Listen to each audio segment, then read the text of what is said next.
নমস্কার। যাদবপুর বিশ্ববিদ্যালয় প্রাক্তনী সংসদ মুম্বাই শাখা আয়োজিত পৃথিবীর গাড়িটা থামাও এই অনুষ্ঠানের এই পর্বে আপনাদের স্বাগত। মহান সঙ্গীতকার এবং সংস্কৃতি পরিব্রাজক সলিল চৌধুরীর জন্ম শতবার্ষিকী উপলক্ষে মঞ্চস্থ হয়েছিল এই জীবনালেখ্য গত 10ই মে 2025 মারাঠা সাহিত্য মন্দির সভাগৃহ সেক্টর 6 ভাসি নবী মুম্বাই। ওনার সৃষ্টি এতই চমকপ্রদ যে বেশিরভাগ অনুষ্ঠান হয়ে পড়ে রিক্রিয়েশনাল, মানে ওনার গানে ওনার স্মরণ মাত্র। কিন্তু আমাদের অনুষ্ঠানটা ছিল বিষয়বস্তুমূলক। আমরা এমন কিছু নিরপেক্ষ স্বল্প জ্ঞাত কথা বলেছি যা ছিল ইউনিক। আমাদের অনুষ্ঠান আসলেই ছিল তার জীবন আলেখ্য বা স্টেজ বায়োপিক, যেখানে ধরা পড়েছে এক ব্যতিক্রম চরিত্র মানুষ সলিল চৌধুরী, মানে গায়ক, বাদক, সুরকার, কবি, প্রেমিক, পিতা, সংগঠক ইত্যাদি। এই অনুষ্ঠানের 6টি ভিডিও আমরা ইউটিউবে আপলোড করেছি, আপনারা দেখুন। এই পর্বে রয়েছে সলিলবাবুর জীবনের গল্প, ইতিহাসের প্রেক্ষাপট, গান ও কবিতা। সময়কাল 1950 সাল থেকে 1965 সাল পর্যন্ত। অনুষ্ঠানের সমস্ত বিষয়বস্তু বা কন্টেন্ট মৌলিক। কিছু বিজ্ঞাপনের গান বা আবহ সঙ্গীত বৈদ্যুতিন মাধ্যম থেকে সংগৃহীত হয়েছিল এবং তার সমগ্র তালিকা আমরা প্রকাশ করেছি। এছাড়াও আমরা দিয়েছি তথ্যসূত্র বা রেফারেন্স লিস্ট, যা পরবর্তী গবেষণায় সহায়ক হবে। পরবর্তী গবেষণার সাহায্যের জন্য আমরা অঙ্গীকারবদ্ধ। যে কোনো রকম তথ্যের জন্য আমাদের ইমেল করে যোগাযোগ করতে পারেন। উপভোগ করুন এবং সাথে থাকুন। 1948 সালের পর থেকেই কমিউনিস্ট পার্টির সাথে দূরত্ব বাড়তে থাকে। তার একটা প্রধান কারণ, কমিউনিস্ট পার্টি সিদ্ধান্ত নেয় আঞ্চলিক স্তরের সাংস্কৃতিক মঞ্চগুলোর উপর নজরদারির অনুশাসন জারি হবে। সলিলবাবুর 2টি গান নিষিদ্ধ হয় পার্টির অভ্যন্তরে, গায়ের বধূ আর আয় বৃষ্টি ঝেপে দান দেব মেপে। বলা হলো, গায়ের বধূ গানের শেষ চরণে আছে আশা স্বপনের সমাধি, যা বামপন্থী মতের অনাগত সুন্দর ভবিষ্যতের চিত্রকে ক্ষুণ্ণ করছে। পার্টি আরও বলল যে আয় বৃষ্টি ঝেপে গানে বিধি, কপাল গুণে এইসব শব্দগুলো ভাগ্য বিশ্বাসের দিকে মানুষকে ঠেলে দেবে। শোনা গেল শৃঙ্খলা ভঙ্গের অপরাধে সলিলবাবুকে পার্টি থেকে বহিষ্কার করা হবে। 1950-51 সালে অন্যভাবে বাঁচার চেষ্টা করেছিলেন তিনি। ততদিনে আরও কয়েকটা ছায়াছবিতে সুরারোপ করেছেন, যেমন পাশের বাড়ি, মহিলা মহল ইত্যাদি। 2000 টাকা পাওনা বাকি, কিছুতেই সেই টাকা পাচ্ছেন না। এদিকে বাবা ভীষণভাবে অসুস্থ। কলকাতার বিখ্যাত বিজ্ঞাপন কোম্পানি ছিল ডিজে কেমার। সেই কোম্পানির করিডোরে একদিন দেখা গেল 2 দিকপালের। একজন জুনিয়র ভিজুয়ালাইজার হিসাবে ড্রয়িং বোর্ডে ছবি আঁকছেন, আর আরেকজন লিপটন চায়ের বিজ্ঞাপনে সুর বাঁধছেন। সত্যজিৎবাবু সলিলবাবুকে বললেন, আপনার এত সুরের দক্ষতা আর আপনি লিপটনের গান করলেন? উনি একটাই কথা বললেন, আমার টাকা চাই সত্যজিৎবাবু। কিছুদিনের মধ্যে প্যালুদ্রিন নামক ম্যালেরিয়ার ওষুধের বিজ্ঞাপনে গান করলেন তিনি। সেটি গেয়েছিলেন তরুণ বন্দ্যোপাধ্যায় আর প্রীতি বন্দ্যোপাধ্যায়। 50-এর দশকে রেডিওতে বাজত সেই গান। এই কাজটা করে করে 300 টাকা পেয়ে বাবার হাতে যেদিন উনি তুলে দিলেন, ঠিক তার পরদিনই পিতৃবিয়োগ ঘটল। সময়ের কি নিদারুণ পরিহাস! সেই টাকা দিয়েই বাবার শেষকৃত্য সম্পন্ন হলো। কিছুদিন গৃহশিক্ষকের কাজও করেছেন, আর সেখানেই আসে তার জীবনের আরেকটি বাঁক। ভবানীপুরের পূর্ণ সিনেমার পিছনে জমিদার গিরিজাশঙ্কর ভট্টাচার্যের কন্যা জ্যোতি দেবী ওনাকে ম্যাট্রিক পরীক্ষার পড়ানো আরম্ভ করলেন। জানেন তো, ওনার ডাকনাম ছিল ধুলো। যাই হোক, সলিলবাবু বাংলা ও দর্শন পড়াতেন। দর্শনটা সেভাবে জানতেন না, নিজে পড়ে এসে চলে পড়াতেন। স্বাভাবিকভাবেই মেলামেশার গভীরতা থেকে ভালোবাসার জন্ম হয়। ভবানীপুরের ওই বাড়িতে বসেই তৈরি হয়েছিল নানা অবিস্মরণীয় গান। মনে পড়ে পালকি চলে হুন্না গানটা? সেই গান ওই বাড়িতে বসেই লেখা। কোনো এক গায়ের বধূর কথা তোমায় শোনাই শোনো, সে গানের জন্ম ভবানীপুরে। 1952 সালে জ্যোতি দেবীর সাথে বিয়ে হয়। বলা বাহুল্য, কায়স্থ যুবক সলিলের সাথে ব্রাহ্মণ কন্যার বিবাহ বাড়ির অমতেই হয়েছিল। বিয়ের দিনই বম্বে থেকে বিমল রায়ের টেলিগ্রাম আসে। সেই গল্পে আমরা আসব দ্বিতীয় অর্থে। বাবার মৃত্যু, দ্বিতীয় বিশ্বযুদ্ধের পটভূমিকা আর নিজের দারিদ্র্যের এক অদ্ভুত সমাপতন দেখা যায় তার লেখা কবিতায়। আসুন শুনে নিই তার দুটি কবিতা। প্রথমে শোনাব একগুচ্ছ চাবি, তারপরে একটি সম্পূর্ণ মহাকাব্য। উত্তরাধিকার সূত্রে পেয়েছি শুধু একগুচ্ছ চাবি, ছোট বড় মোটা বেঁটে নানা রকমের নানা ধরনের চাবি। মা বললেন, যত্ন করে তুলে রেখে দে। তারপর যখন বয়স বাড়ল, জীবন ও জীবিকার সন্ধানে পথে নামতে হলো, পকেটে সম্বল শুধু সেই একগুচ্ছ চাবি, ছোট বড় মোটা বেঁটে নানা রকমের নানা ধরনের চাবি।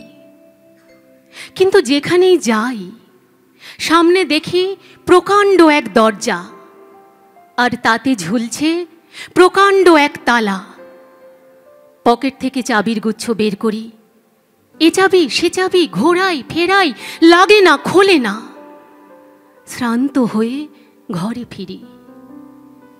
মা দেখেন আর হাসেন, বলেন, ওরে, তোর বাবার হাতেও ওই চাবি দিয়ে ওই দরজাগুলো খোলেনি, শুনেছি নাকি তার বাবার হাতে খুলতো। আসল কথা কি জানিস? এসব চাবি হলো সততার, সত্যের, যুক্তির, নিষ্ঠার।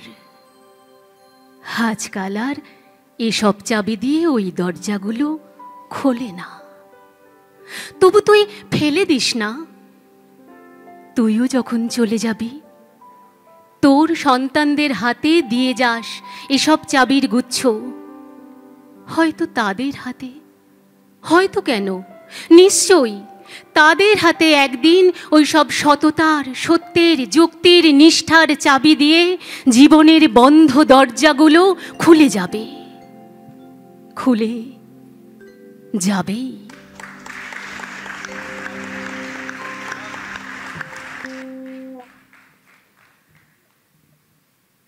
এর চেয়ে বড় কামনা আমার নেই।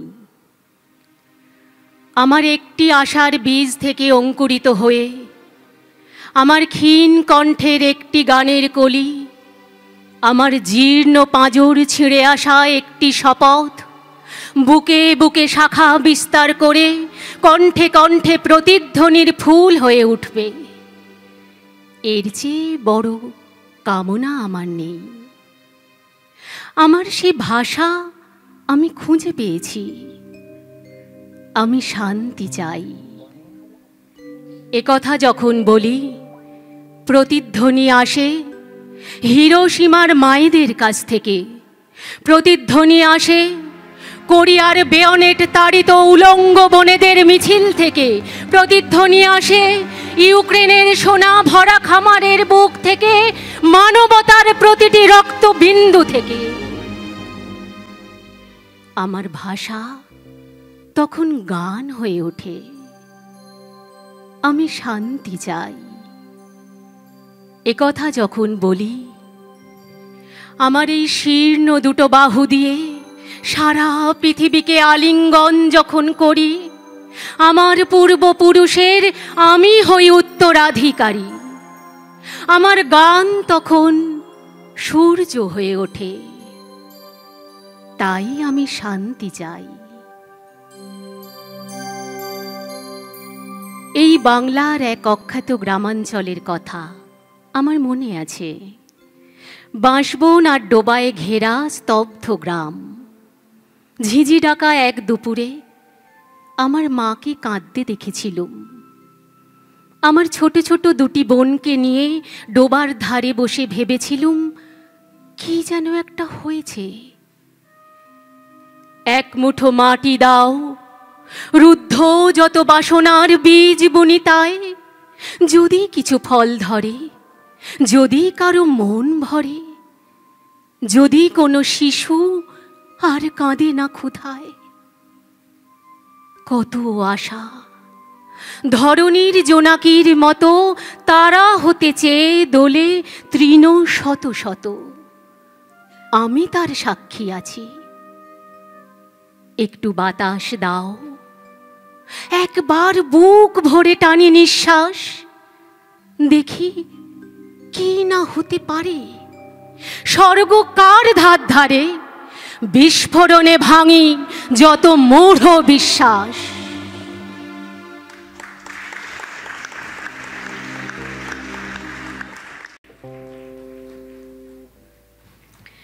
আমি সময় ফিরে এলাম।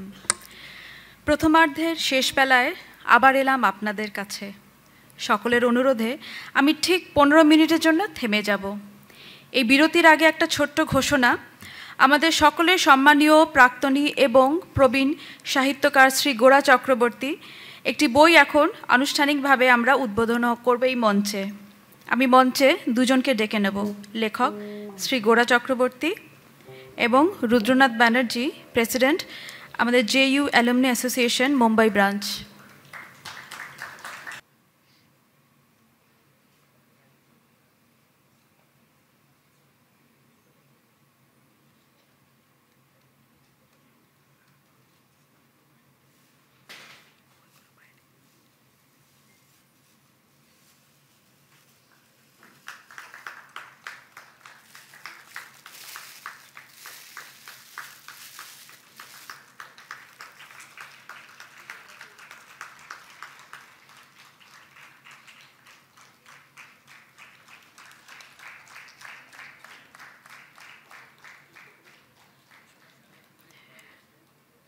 অসংখ্য ধন্যবাদ গোরাদা, আপনি আরও লিখতে থাকুন, আমরা আরও আপনার বই পড়ব।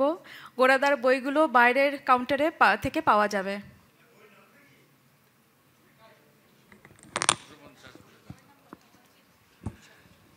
বই সম্বন্ধে বিশেষ কিছু বলতে চাই না।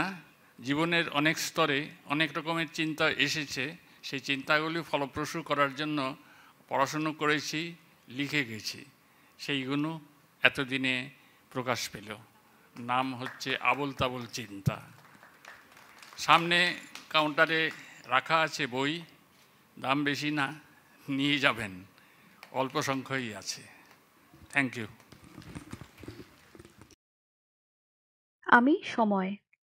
আমাদের অনুষ্ঠানের দ্বিতীয়ার্ধে আপনাদের স্বাগত। সলিলবাবুর জীবন এবং সমসাময়িক ইতিহাস আপনাদের সামনে তুলে ধরার আমাদের এই প্রয়াস আশা করি ভালো লাগছে। যদি ভালো লাগে তাহলে একটা করতালি হয়ে যাক। আমাদের সকল যন্ত্রশিল্পীদের তা খুবই উৎসাহিত করবে। 1953 সাল থেকে 1995 সাল পর্যন্ত, মানে সলিলবাবুর মৃত্যু পর্যন্ত সারা পৃথিবীতে ঘটে গেছে অনেক গুরুত্বপূর্ণ ঘটনা। আবার কিছু ঘটনা সাধারণ মানুষচক্ষে অত্যন্ত নগণ্য হলেও সলিলবাবুর জীবনে তার প্রভাব ছিল অপরিসীম। 1970-71-এর নকশাল আন্দোলন, বাংলাদেশের মুক্তি সংগ্রাম এবং ভিয়েতনামের যুদ্ধ নিয়ে সারা পৃথিবীর সাথে এই উপমহাদেশেও ছিল তোড়পাড়। 1975 সালে জরুরি অবস্থা জারি হলো ভারতের বুকে। গণমাধ্যমের ওপরে নেমে এলো কঠিন অনুশাসন। 1977 সালে ভারতে এলো প্রথম অকংগ্রেসি সরকার আর পশ্চিমবঙ্গে পূর্ণাঙ্গ বাম শাসন। পরবর্তী দশকে কয়েক বছরের ব্যবধানে ইন্দিরা গান্ধী আর রাজীব গান্ধীর হত্যা কিছুটা অস্থিতিশীল অবস্থা সৃষ্টি করেছিল ভারতের বুকে। দ্বিতীয় বিশ্বযুদ্ধ পরবর্তী পৃথিবীর সমীকরণ খুব দ্রুত বদলে গেল সোভিয়েত রাশিয়ার ভাঙনের ফলশ্রুতি হিসাবে। দুই জার্মানি এক হওয়া এবং ইউগোস্লাভিয়ার টুকরো হয়ে যাওয়ার সাথে সাথে কমিউনিস্ট শাসন হতে লাগলো স্থিমিত।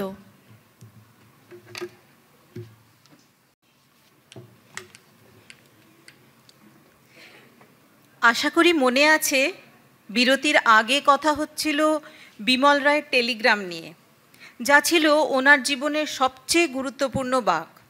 তবে তার আগে একটু পূর্ব কথা বলি।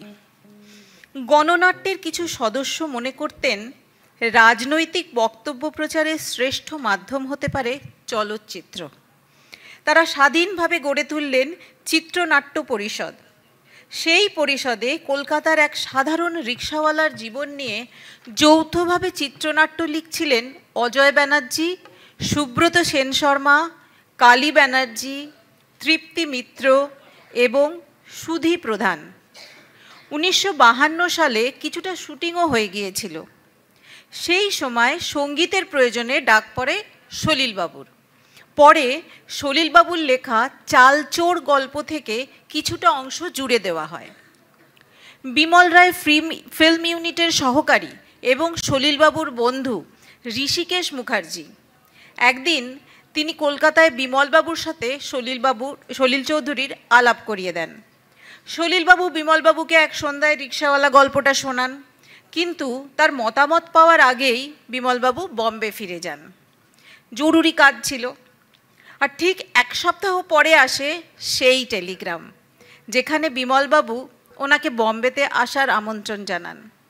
বৌভাতের পরের দিনই যাত্রা শুরু, সেই প্রথম প্লেনে চড়া। বিমলবাবুর গল্প খুব পছন্দ হয় এবং পরে তার 2 বিঘা জমিন চলচ্চিত্রে রূপান্তরিত হয়। ঋষিকেশ মুখার্জির পরামর্শে সে ছবিতে সুরকার হিসাবে আত্মপ্রকাশ ঘটল এক সুরের জাদুকরের। বিমলবাবুর কাছে প্রথম দিনেই নিজের দারিদ্র্যের অবস্থা প্রকাশ করে 1000 টাকা আগাম চেয়ে নিয়েছিলেন। চালচোর গল্প থেকে 2 বিঘা জমিন কাহিনীকার সলিলবাবুকে বিশ্বাসভঙ্গতার কাঠগড়ায় দাঁড়াতে হয়েছে। সমবেত স্ক্রিপ্ট নিজের নামে স্বাক্ষরিত করার জন্যে। পার্টি বলল, সংস্কৃতি আন্দোলনের পিঠে ছুরি মেরে সলিল চৌধুরী কেরিয়ার বানাতে বম্বে গেছে। এই বিতর্কে উনি ছিলেন আশ্চর্যজনকভাবে প্রতিযুক্তিহীন। এক সাক্ষাৎকারে উনি সে সময়কার কথা বলেছেন যে সদ্য বাবা মারা গেছেন, বিধবা মা আর 6টি ছোট ভাই বোন। সবচেয়ে ছোট বোন মাত্র 3 বছরের। সংসার যে কি করে চলবে তা জানেন না। একটা গণনাট্যের সংস্কৃতিকর্মী সেদিন পাশে এসে দেখা করেনি। তাই বিমল রায়ের ফিল্ম বানানোর প্রস্তাব তার কাছে হাতে স্বর্গ পাওয়া। তার নিজের ভাষায়, এই নাংটা ভাত খাবি গোছের। মাফ করবেন। বম্বে আসার পরে বাড়ির টানের আবেগময় পিছুটান ধরা পড়ে ওনার কবিতায়। শোনাই সেটা। নাম শৃঙ্খলা বিশৃঙ্খলা। 1954 সালে মস্কোতে বসে লেখা। শোনাই। শৃঙ্খলা কথাটার মধ্যে একটা ঝনঝন শব্দ আছে। 4 দেওয়ালে বদ্ধ একটা গা বমি করা ভ্যাপসা গন্ধ। একটা টাক মাথা সংস্কৃত পণ্ডিতের চাবুক আস্ফালন। মন্ত্রীদের রেডিও ভাষণ, তালে তাল ফেলে সৈন্যদের মার্চ। শৃঙ্খলা কথাটার মধ্যে একটা চালাকি আছে। কথাটা সমান জমিতে দাঁড়িয়ে বলা যায় না, উঁচু প্ল্যাটফর্মে উঠতে হয়। শ্রোতারা সব সময় নিচু শ্রেণীর, উপদেষ্টা হলেন বক্তা। বিশৃঙ্খলা কথাটা কিন্তু শৃঙ্খলার ঠিক বিপরীত নয়, শৃঙ্খল থেকে পুরোপুরি মুক্ত নয়। ওর মধ্যেও শৃঙ্খলের ঝনঝন আছে, শুধু সেটা বাজে বেতালায়। ওর মধ্যে একটা ইচ্ছাকৃত অনিচ্ছা আছে, আগাছার বেপরোয়া গন্ধ। ওর মধ্যেও যদিও অরণ্যের সম্ভাবনা ছিল। আমার মায়ের হাতের গোছানো সেই ছোট্ট বাংলোটার মধ্যে কিন্তু শৃঙ্খলা বিশৃঙ্খলা দুটোর একটাও ছিল না। যদিও একটা পাপোশ পর্যন্ত 1 ইঞ্চি সরে গেলে মনে হতো সারা বাড়িটার ভারসাম্য বুঝি নষ্ট হলো। বাড়িটার মজা কিন্তু এই ছিল যে পা টিপে টিপে চলার কথা কখনোই মনে হতো না। ও ঘরের সব জিনিসগুলো যেন ব্যবহারের স্পর্শে অগোছালো হবার জন্যে প্রতীক্ষা করে থাকতো, আশা করে থাকতো কখন তাতে আবার মায়ের হাতের ছোঁয়া পড়বে, মার বকুনি ওরা শুনবে, তারপর দুরন্ত দামাল ছেলের মতো যে যার নিজের বিছানায় গিয়ে ঘুমিয়ে পড়বে। বাবা মারা যাবার পর ঘরদোর ভীষণ গোছানো থাকতো। বাবার ফেলা ছেঁড়া কাগজ, সিগারেটের টুকরো মেঝে আর পড়ে থাকতো না। পড়ার টেবিলে ব্রেকফাস্টের খালি থালা, আর খাবার টেবিলে বই। একটা জামা বের করার পর কাপড়ের তোলপাড় আলমারি, কিছুই আর হতো না। মার যেন কাজই থাকতো না। আমার মনে হতো মায়ের সঙ্গে সঙ্গে ঘরের জিনিসপত্রগুলো অগোছালো হয়ে মুক্তি পাবার জন্যে কাঁদতো। আবার আমি অনেক বড় বড় সাজানো বাড়ি দেখেছি, সাজানো কিন্তু গোছানো নয়, ওটা ইংরেজির টিপটপ। ওর মধ্যে মাইনে করা চাকর বাকরদের হাত আছে। গোছালোর মধ্যে যে ভালোবাসা আছে, শৃঙ্খলার মধ্যে সেটা নেই। অগোছালোর মধ্যে একটা প্রত্যাশা আছে, বিশৃঙ্খলার মধ্যে সেটা নেই। শৃঙ্খলা কথাটা পুরুষ, গোছালো কথাটা স্ত্রী।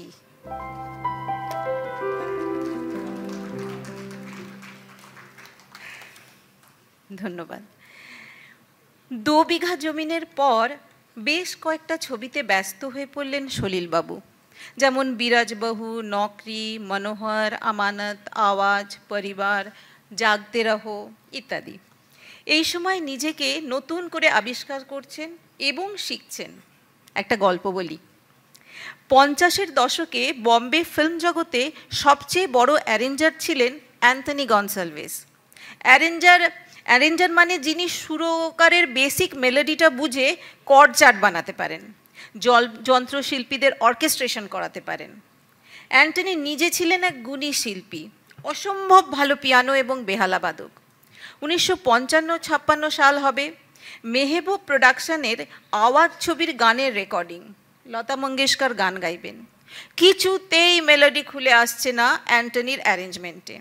মানে সোজা ভাষায় অ্যান্টনি পারছেন না সলিলবাবুর সুরের চোরাগোপ্তা সূক্ষ্মতাকে আয়ত্ত করতে। সলিলবাবু সে দায়িত্ব নিজেই নিলেন। অ্যান্টনি ও তার 20 জন যন্ত্রসঙ্গী খানিকটা উষ্মা প্রকাশও করলেও অন্য কিছু একটা হচ্ছে সেটা বেশ বুঝতে পারল। সেই 20 জন যন্ত্রসঙ্গী পরবর্তীতে সলিলবাবুকে বয়কটও করেছিল, কিন্তু সেটা থাক, সেটা অন্য গল্প। সে রাত্রে সলিলবাবু আন্ধেরির বাড়ি ফিরে গেলেন এবং পরের দিনই একটা পিয়ানো ভাড়া করলেন আর কিনলেন 1000 টাকার বিভিন্ন নোটেশনের বই। প্রায় 2 বছর দিনে 16 থেকে 18 ঘন্টা স্বশিক্ষায় নিমজ্জিত হলেন। এরপর থেকে নিজের গানের অ্যারেঞ্জার সলিলবাবু নিজেই হতেন, যা অন্যান্য সুরকারদের কাছে এক বিস্ময়ের বস্তু। আরেকটা গল্প শোনাই। 2 বিঘা জমিন নিয়ে বিমল রায় গিয়েছিলেন মস্কো ফিল্ম উৎসবে। ডেলিগেট হিসাবে সলিলবাবুও ছিলেন তার সঙ্গে। রাজ কাপুর গিয়েছিলেন আওয়ারা ছবি নিয়ে। সেখানে রাশিয়ার কয়ার দেখে তাক লেগে গেছিল সলিলবাবুর। 100-200 শিল্পীর কোরাস, এমনটা কি ভারতে করা যায় না? সেই লক্ষ্যেই 1957 সালে বম্বে ইউথ কোয়ার প্রতিষ্ঠা করলেন। তা নিয়ে হইচই পড়ে গেল বম্বেতে। সলিলবাবুর কোয়ারে হারমোনিয়াম বাজাতেন সুরকার অনিল বিশ্বাস, তবলায় রোশনজি, বিখ্যাত গায়ক গায়িকারা সামিল হলেন সেই দলে, যেমন লতা মঙ্গেশকর, মান্না দে, মুকেশ, দ্বিজেন মুখোপাধ্যায়, রুমা ঘোষ, মীনা কাপুর, প্রেম ধায়ন এবং আরও অনেকে। পেশাদারী শিল্পীদের জীবিকার তাগিদে অবশ্যই এই উদ্যোগ ক্ষণস্থায়ী হয়। খুব অল্প বয়সী এক কিশোরী, নাম সবিতা ব্যানার্জি, ডাকনাম ছিল ছুটি বা সীমা, এসে যোগ দিল সেই দলে। কয়ারে গান গাওয়ার জন্য ওকে সলিলবাবুর কাছে নিয়ে গিয়েছিলেন সবিতা ব্যানার্জির পারিবারিক বন্ধু অভিনেতা অসীম কুমার। সবিতা দেবীর সাথে এই যোগাযোগ আপাতদৃষ্টিতে নগণ্য ঘটনা হলেও পরবর্তীতে সলিলবাবুর ব্যক্তিগত জীবনকে অন্য খাদে প্রবাহিত করেছিল। 1958 সালে মধুমতি ছবির সুরকার হিসাবে প্রথম এবং একমাত্র ফিল্মফেয়ার পুরস্কার পান সলিলবাবু। Best music director Salil Chowdhury, film Madhumati. ছবিটা যখন রিলিজের আগে ডিস্ট্রিবিউটরদের দেখানো হয়, তারা বলেছিল ছবি ভালো হয়েছে, কিন্তু সব গানগুলো পরিবর্তন করে অন্য এক সুরকারকে দিয়ে গান করাতে হবে। কিন্তু বিমলবাবু তার বিশ্বাসে অটল থেকে বলেছিলেন, সলিল, মালপত্তর নিয়ে রেডি থেকো, এই ফিল্ম ফ্লপ করলে তুমি আর আমি দুজনেই কলকাতা ফিরে যাব। কিন্তু বাকিটা ইতিহাস। এই ছবি এতটাই সারা জায়গায় যে সলিলবাবু 19টা ছবিতে সুরকার হিসাবে কন্ট্রাক্ট স্বাক্ষর করেন। একটা স্বল্পজ্ঞাত তথ্য এই যে মধুমতি ছবির সব রোম্যান্টিক সিনের স্ক্রিপ্ট কিন্তু সলিলবাবুরই লেখা। এই ছবির একটি গান আমরা শুনব। পোলিশ লোকসঙ্গীত স্লাজে ভেজকা দো গায়েজ নাকা আঙ্গিকে মধুমতি ছবির গান দিল তরফ তরফকে। 1958 সালে ওনার আরেকটি সুর অবিস্মরণীয়। এই প্রথম ভোকাল হারমোনির প্রয়োগ করলেন বাংলা আধুনিক গানে। এই গানটা সুরের ঝরঝর ঝর্ণা গেয়েছিলেন সবিতা ব্যানার্জি। তাহলে এই দুটো গানই আমরা শুনে নিই। दिल तड़प तड़प के कह रहा है आ भी जा, तू हमसे आँख ना चुरा, तुझे कसम है आ भी जा। दिल तड़प तड़प के कह रहा है आ भी जा, तू हमसे आँख ना चुरा, तुझे कसम है आ भी जा।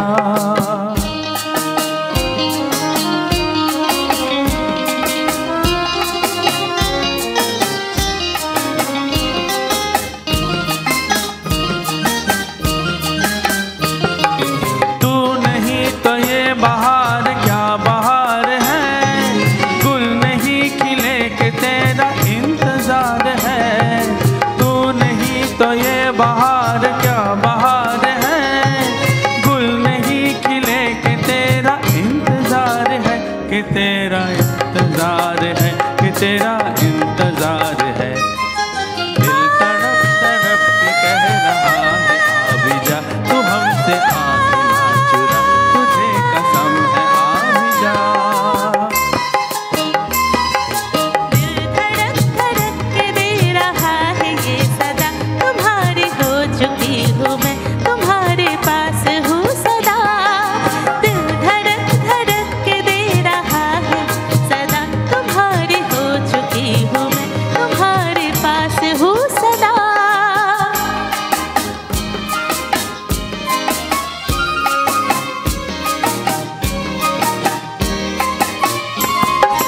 तुमसे मेरी जिंदगी का ये सिंगार है, जी रही हूँ मैं कि मुझको तुमसे प्यार है। तुमसे मेरी जिंदगी का ये सिंगार है, जी रही हूँ मैं कि मुझको तुमसे प्यार है, कि मुझको तुमसे प्यार है, कि मुझको तुमसे प्यार है। तड़प तड़प के कह रहा है आ भी जा, तू हमसे आँख ना चुरा, तुझे कसम है आ भी जा। दिल धड़क धड़क के दे रहा है सदा, तुम्हारी हो चुकी हूँ मैं, तुम्हारे पास हूँ सदा।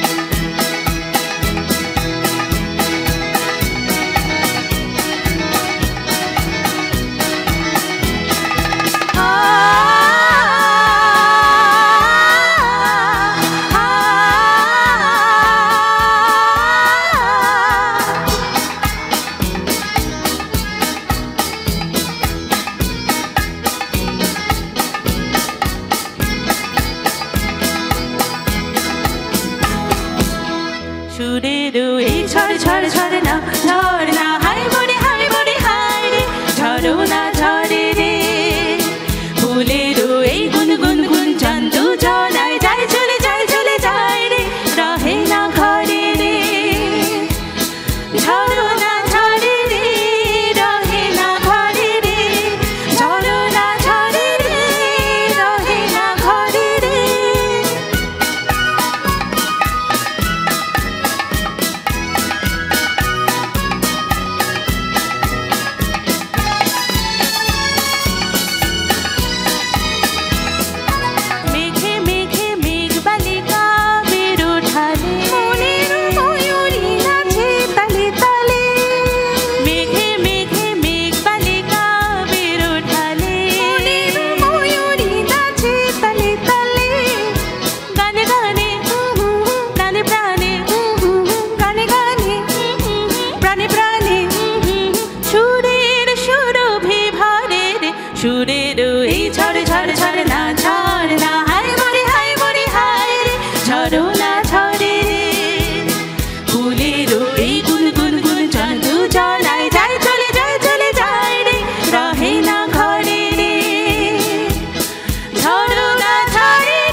ঝরনা ঝরে রে ফুলেরও এই গুনগুন গুঞ্জন দুজনায় যায় চলে যায় রে রহে না ঘরে রে ঝরনা ঝরে রে রহে না ঘরে রে ঝরনা ঝরে রে রহে না ঘরে রে ঝরনা ঝরে রে রহে না ঘরে রে ঝরনা ঝরে রে রহে না ঘরে রে।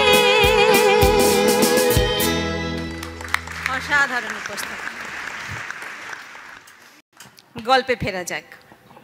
60-এর দশক ছিল সলিলবাবুর জীবনের অত্যন্ত ব্যস্ততম সময়। একের পর এক হিন্দি আর বাংলা ছবিতে সুর করছেন, পুজোর গান লিখছেন, আকাশবাণীর রম্যগীতির গান তৈরি করছেন, কালজয়ী আধুনিক গান লিখছেন এবং সুর করছেন। আবার কিছু কিছু বিজ্ঞাপনের কাজও করছেন। 60-এর দশকে প্রায় 80টার বেশি বাংলা আধুনিক গান রেকর্ড হয়, মানুষের কাছে পৌঁছায়, যার মধ্যে 98% গানের গীতিকার তিনি নিজে। তখন তিনি পাকাপাকিভাবে বম্বেতে থাকেন সবিতা চৌধুরীর সাথে পালি হিলের বাড়িতে, আর বিগত কয়েক বছরের মতো বজায় রেখেছিলেন দেশি বিদেশি সুর নিয়ে বিভিন্ন পরীক্ষা নিরীক্ষা। শ্রোতাদের কয়েকটা গানের সূত্র ধরিয়ে দিচ্ছি। রাশিয়ান লোকগীতি শ্যামল বরণী ওগো কন্যা দ্বিজেন মুখোপাধ্যায়ের কণ্ঠে 1952, কিংবা ধরতি কহে পুকারকে 2 বিঘা জমিন 1953। নেপালি লোকগীতি ছোটা সা ঘর হোগা নকরি 1954, কিংবা কাঞ্চেলে মধুমতি 1958। পোলিশ লোকসঙ্গীত দিল তরফ তরফকে মধুমতি, মানে 1958, যেটা আমরা এখনই শুনলাম। কুমায়ুনের লোকসঙ্গীত জুলমি সং আঁকলরি মধুমতি। আসামের লোকগীতি চর গয়ো রে পাপি বিছুয়া মধুমতি। মোজার্টের 40 সিম্ফনি ইতনা না মুঝসে প্যার বারাত ছায়া 1961। শ্রীলঙ্কার প্রচলিত সুরে 7 ভাই চম্পা জাগরে 1961। আইরিশ লোকগীতির অনুপ্রেরণায় বাঁধা একটা চমৎকার গানের কথা না বলে পারছি না। 1962 সালের হাফ টিকিট ছবির গান গেয়েছিলেন কিশোর কুমার আর লতা, চাঁদ রাত তুম হো সাথ। এই গানটা আমরা কিছুক্ষণের মধ্যেই শুনব। 1962 সালে কেরালা ট্যুরিজমের an invite to nature's paradise তথ্যচিত্রে সুরদান করে মালায়ালাম সাংস্কৃতিক জগতে প্রবেশ করেন। তখনও কেউ ভাবতেই পারেনি আগামী কয়েক বছরে প্রায় 25টা মালায়ালাম ছবিতে মাতিয়ে রাখবেন। মালায়ালাম ছবির যাত্রা শুরু 1965 সালে রামু খেরিয়াত পরিচালিত ছবি চেম্মিনের সঙ্গীত পরিচালনার মাধ্যমে। মধুমতি যে খ্যাতি তাকে বম্বের ফিল্ম দুনিয়াতে দিয়েছিল, ঠিক সেই খ্যাতি দিয়েছিল দক্ষিণাত্যে চেম্মিন ছবির পর। ছবিটি রাষ্ট্রপতি পুরস্কার পায়। আসুন এই ছবির একটা খুব মাতাল করা গান আমরা শুনে নেব।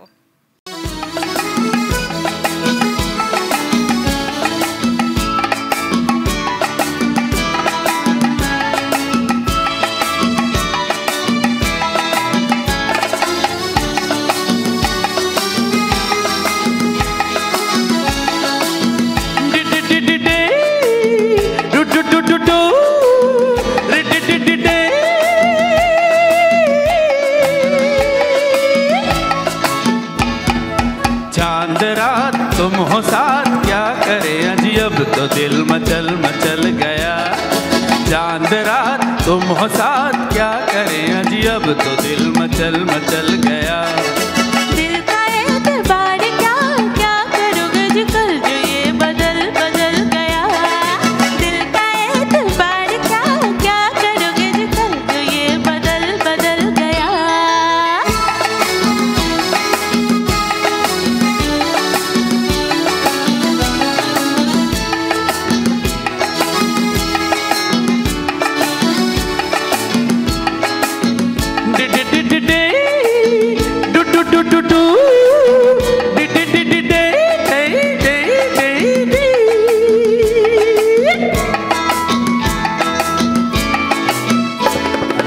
जुल्म नजर कैसी निडर दिल चुरा लिया।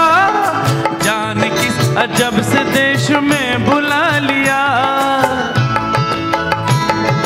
जुल्म नजर कैसी निडर दिल चुरा लिया। जान किस अजब से देश में बुला लिया।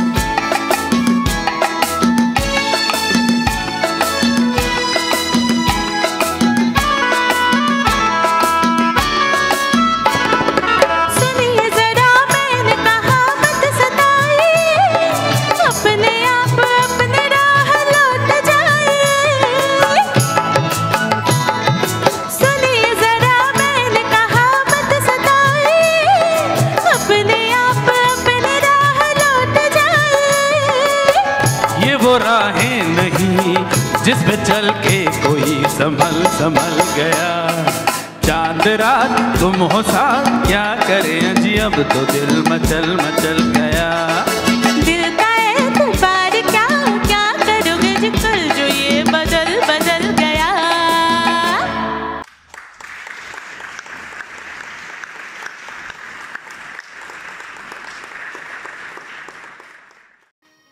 সুরটা একটু মিলিয়ে নিতে হয়, সব আলাদা আলাদা সুরের গান আর এমন সুরকারের গান। আর কি বাজাচ্ছে বলুন, এত সুন্দর এরা আমাদের মিউজিশিয়ানস 7 জন 70 জনের মতো বাজাচ্ছে। এর ফুল অর্কেস্ট্রার গান, কিন্তু কীরকমভাবে বাজাচ্ছে। এবার যে চেম্মিনের গানটা আমরা শোনাবো এটার ফুল অর্কেস্ট্রার গান।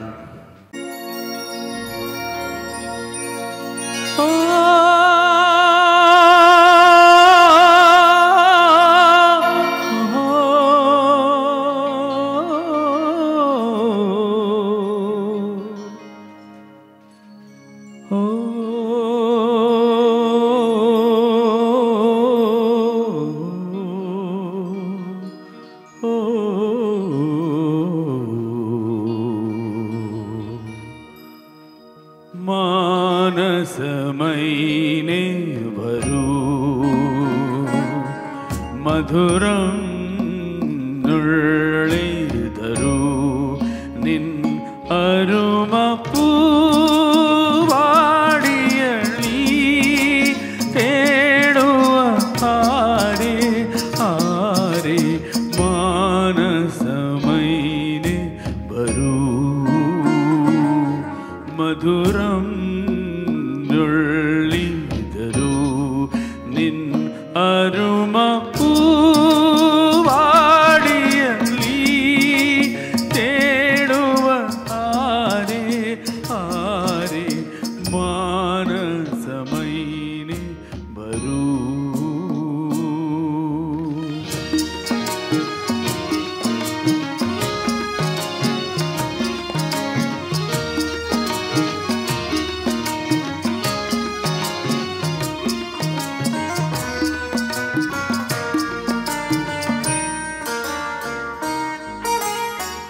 നിലാവിന്റെ നാട്ടിലെ നിശാഗന്ധ പൂട്ടലോ, നിലാവിന്റെ നാട്ടിലെ നിശാഗന്ധ പൂട്ടലോ, കളിക്കോട്ടുകാരളെ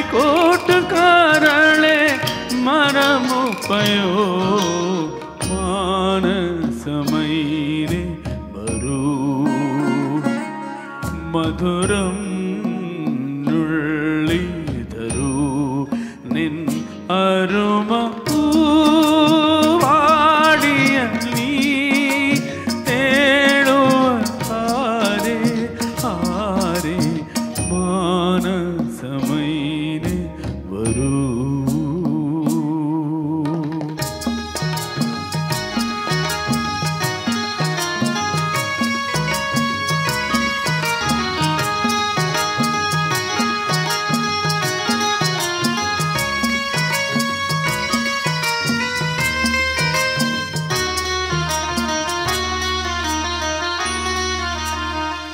കടലിലെ ഓളവും കടലിലെ മോഹവും, കടലിലെ ഓളവും കടലിലെ മോഹവും, കടമുൾക്കിലോ മലെ അതങ്കുക്കിള